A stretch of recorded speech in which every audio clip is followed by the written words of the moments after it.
This is Limitless Spirit, a practical, inspirational, and thought-provoking weekly podcast about the impact of faith and Christian identity in today's world. And now here's your host, champion of Jesus and people who love him, world traveler and co-founder of World Missions Alliance, Helen Todd. Welcome to episode 19 of the Limitless Spirit podcast. There's a deep divide in our country over the issue of reopening the economy versus keeping people safe and continuing the lockdowns. Actually, economists all over the world are attempting to come up with models that are optimal for preventing human deaths, as well as preventing deaths of national economies. But due to the unprecedented nature of COVID-19, the only comparable historic data that they can draw from is the one of the Spanish flu of the 1918.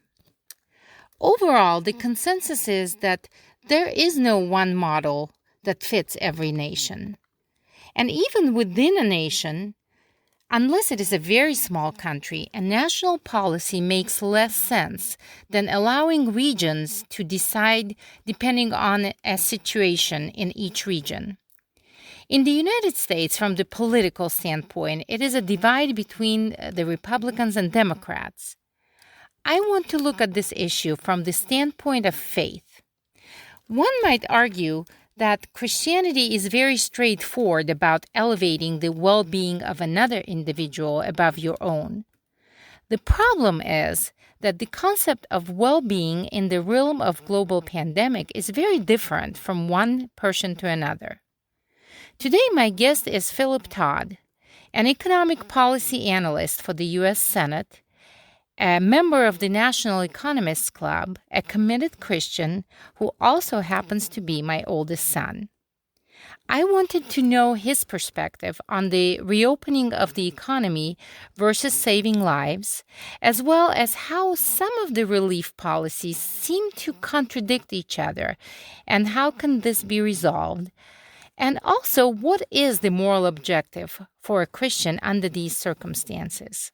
There will be decisions that we will have to make, and some of them are tough decisions. But the first thing I wanted to talk about, there is a debate right now going on about, some people are really pushing for reopening the economy and how important it is to move forward.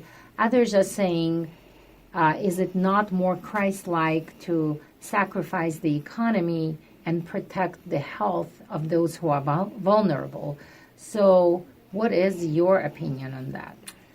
Well, I'm going to give you a answer that every economist that's their favorite answer, which is the least satisfying answer you're probably going to hear. But it's the answer is probably it depends, which is, again, not a very satisfying answer. But one thing that I think people on both sides of the aisle forget to recognize is that both of these are factors worth considering. The people who are proponents of reopening the economy quickly and getting things back to normal oftentimes overlook the public safety implications of what it will look like to reopen. Like you mentioned in the beginning of your podcast, we're not going back to normal. Things will not be the same. It's going to be a long time before things are the same. A new normal. It's going to be a new normal, as a phrase that's used a lot. So I think that crowd often overlooks the public safety implications. However, on the other side of the aisle, the public safety people often overlook the economic impacts. There's a lot of people that don't have the liberty or don't have the luxury of deciding what's best for their health when they're struggling to pay rent for the next month or when they're struggling to provide for their family, food for their family. So really the answer is it depends. I think what an important step we should take, which it seems to be happening now, is people are starting to reopen and relax some of the restrictions that we've placed on the economy. And allow people to make those decisions on their own. But I think that's really the answer. I think each and then every single individual needs to approach this with a sound mind. And like Scripture says, actually one of the verses that I pulled for this morning was 2 Timothy 1:7, which says, For God did not give us a spirit of fear, but a spirit of power, love, and of sound mind. And I think using that spirit of sound mind instead of the spirit of fear is what we as Christians ought to approach this problem. in addressing the economic what is a sound versus mind for a Christian? Because, as we know, the wisdom of this world and the wisdom that is given to us from God, which is more precious than gold, this scripture tells us, often are not the same. What the world calls the common sense and what the sound mind from the perspective of the Bible are not always the same.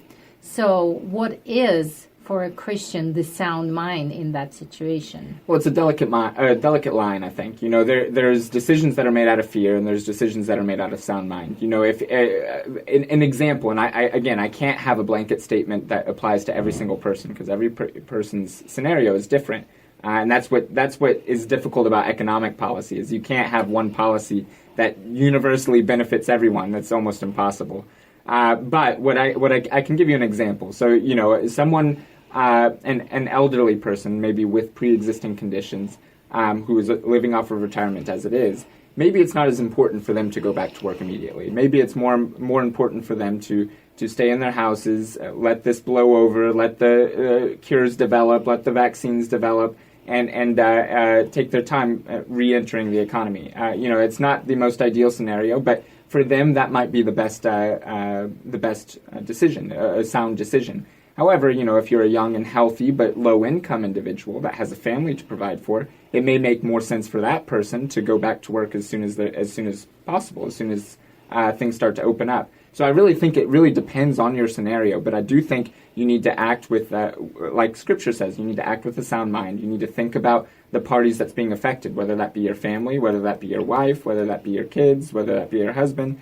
How are your decisions going to impact them? And how are your decisions going to mitigate the risk that's out there? Because there's risk in not going back to work, and there's also risk in going back to work and succumbing to the public health concerns. And so it's a balanced approach, and like I said, there's no one-size-fits-all solution. But I think Christians need to approach this with sound judgment and with prayer and with wisdom, and not necessarily out of fear. We shouldn't be afraid of going back to work, and we shouldn't be afraid of staying at home as well. So those are two things to consider, I think. I agree with you that fear is a very poor guide in making decisions, and normally if the decision is made out of fear, it's most definitely leads us in the wrong direction. And there seems to be so much fear going on right now, partly, I think, due to the fact that really there's still so much uncertainty about the outcome of this virus. But let's look at the other thing, and it has to do with the economic policy. So it seems to, so our government really, I feel like, has done a very sound job in a very short amount of time to do everything they possibly can to help the people. So on one hand, there was a financial incentive provided for the businesses to keep paying their employees' salaries, keep their employees employed. On the other hand, there was a policy of increasing the unemployment benefits that really incentivizes people to stay home and not necessarily pursue the new employment. So it seems like to some extent these are conflicting policies. Now, as the economy is starting to reopen slowly, I read the reports that many employers are having a difficult time rehiring their employees, and partly due to the fact that sometimes their unemployment benefits are better than the pay that they would get. So how do we resolve that? Yeah, it's an interesting question, and like you mentioned, it's we were very quick to act in putting the stimulus program in. However, as you mentioned, there's a lot of things that, first of all, are impossible to know when you're in the drawing board. When you're on the drawing board, you don't know how it's going to impact everyone. You don't know about the externalities or third parties, how they're going to be affected by stuff you put into place. And so I think we're starting to see the implications of what's happening already. But to go to your question, I think one thing that's very important to recognize is both sides of the aisle, both sides of that argument that you brought up, had the best intentions in mind. So the intentions of businesses, or supporting businesses. I mean, the very simple answer as to what's going to restart our economy is getting people back to work. like we mentioned in the beginning, there's a lot of public health concerns, and we have to balance that, I think, too. But the most simple answer of what's going to restart the economy is businesses operating at capacity and operating at normal and operating at full employment. And so that's something that's one side of the aisle. You want to support businesses. You want to allow businesses to rehire their workers and have something to carry them through this period of interruption, which a lot of it has been kind of enforced by government in a lot of local scenarios. Businesses were forced to close, and so we want to support those businesses. We don't want to put them out of business. However, on the other side of the aisle, you do have a lot of people that were displaced, workers that were laid off and were fired. And so that was what the other side of the argument. They said, okay, look, you've got tons of people that are laid off. I think the most recent stat was 30 million unemployment claims as of yesterday. As of yesterday. Right? Yeah. So, and that number keeps rising. It's slowing down, but it's still rising, though. So it's a largest period of... it's slowing down in some states, but it's still rising in other states. Right. But in the aggregate, it's the pace of which it's growing is slowing down, is what I mean. So unemployment's still rising, and that's a huge concern. I mean, you got to think about the people that, businesses that couldn't support their workers anymore, that did have to lay off their workers. What are they going to do? They have families to provide for. There's lots of businesses aren't opening for a couple of months, and so how are you going to mitigate that? And so that's what the other side was concerned about, which is a real concern too. You don't want widespread homelessness and widespread unemployment and people begging. So both are real concerns. But the problem is, like you mentioned, both of these concerns, while merited, while good intentioned, sometimes have this kind of clashing effect or a tension, a little bit of a tension. So it's still up to an individual to make a choice.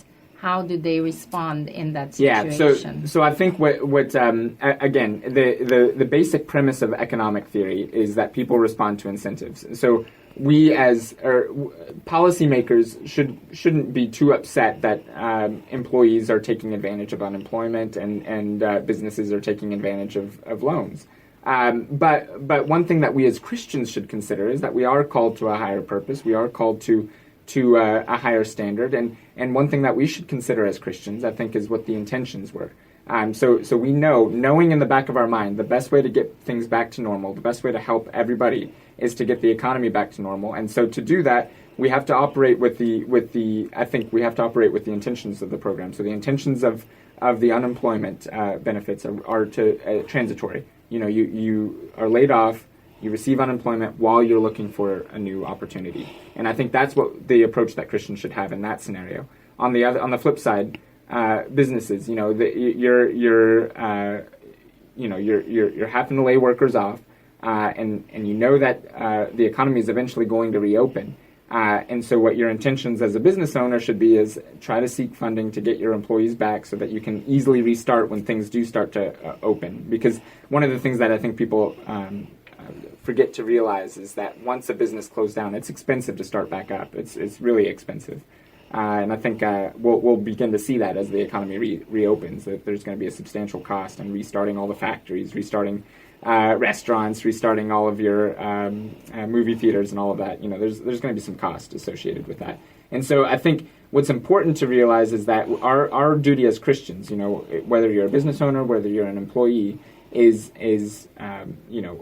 weighing the public health implications, but also understanding that eventually we got to go back to work. We can't rely on handouts forever, and I don't think that's what Scripture calls us to do either. Scripture calls us to be good stewards, and if we're going to be good stewards, we got to think about the long term too. Well, and I think what you're saying goes along with what Dr. Bartlett was saying in our one of our previous episodes about handling the pandemic. He was basically addressing it the same way. It's here. It's not going away anytime soon, but we have to approach it with common sense, test people, treat people, but we have to move forward. We can't keep our life on pause forever. And so the new normal is handling the pandemic while moving forward with our lives. Right. And then,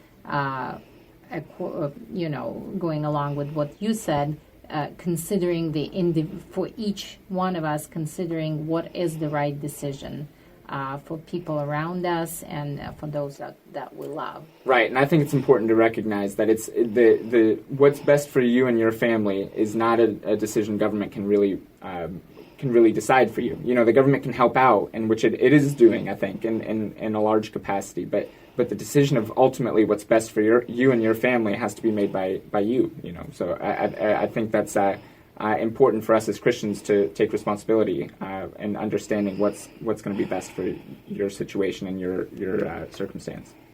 My biggest takeaway from this conversation is that just like there is no one recipe, one model for countries around the world, just like there is no one model for the states within the United States, there is no one right decision for an individual.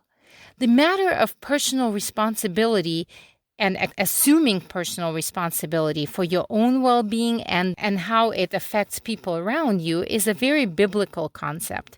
If we look at Galatians chapter 6, verses 4 and 5, it says very clearly, each one should test their own actions. Then they can take pride in themselves alone without comparing themselves to someone else, for each one should carry their own load. We have to evaluate our own individual circumstances and make these decisions. One thing is very clear, these decisions cannot be based on fear. Fear is an extremely poor advisor, and the decisions that are based on fear are not going to be beneficial for anyone. It is a good thing that for those of us who have the foundation of Christian faith, this is something that we can stand on and know that it will not be shaken. If you enjoy this podcast, please consider supporting us financially. Any amount that you can donate will help us to continue producing these episodes. It is very easy to do. You can simply go to rfwma.org/forwardgive or click on the link in our show notes and it will take you there. Until next time. Thanks for listening to Limitless Spirit with Helen Todd, produced by World Missions Alliance. Are you ready to step out of your comfort zone? Do you have a passion to help people and share your faith across the globe? Visit our website, rfwma.org, and get involved in the Great Commission through short-term missions. We hope you'll leave a review and check out other episodes. We'll be with you in a week on our next episode of Limitless Spirit.